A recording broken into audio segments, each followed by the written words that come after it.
أهلا بكم في قناة أنس أوفيس الإخبارية.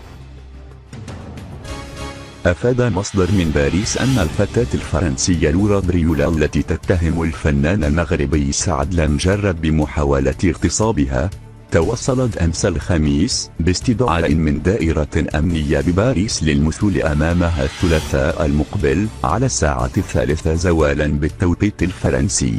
وأوضح المصدر ذاته أن الشرطة الفرنسية وجهت الاستدعاء للورا بريول من أجل استنطاقها بخصوص علاقتها بالمخدرات التي تم العثور عليها بسيارتها بعد إيقاف صديقها الذي يحمل الجنسية التونسية، مؤكدا أن التحريات الأولية التي تم التوصل إليها كشفت وجود علاقة قوية بين بريول والتونسي، وهذا ما لا يستبعد أن تكون شركته في الاتجار بالمخدرات.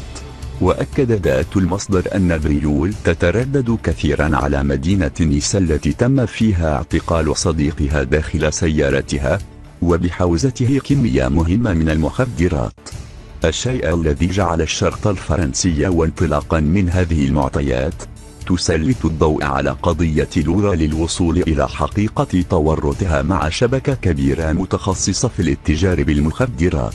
وأشار المصدر أن قضية بريول والمخدرات ستكون بمثابة نقطة الحسم في قضية سعد المجرد، إذا ما تمكن المحامي الفرنسي موريتي والشرطة الفرنسية من العثور على دليل واحد يؤكد أن بريول على علاقة بشبكة إجرامية تستهدف النجوم من أجل ابتزازهم.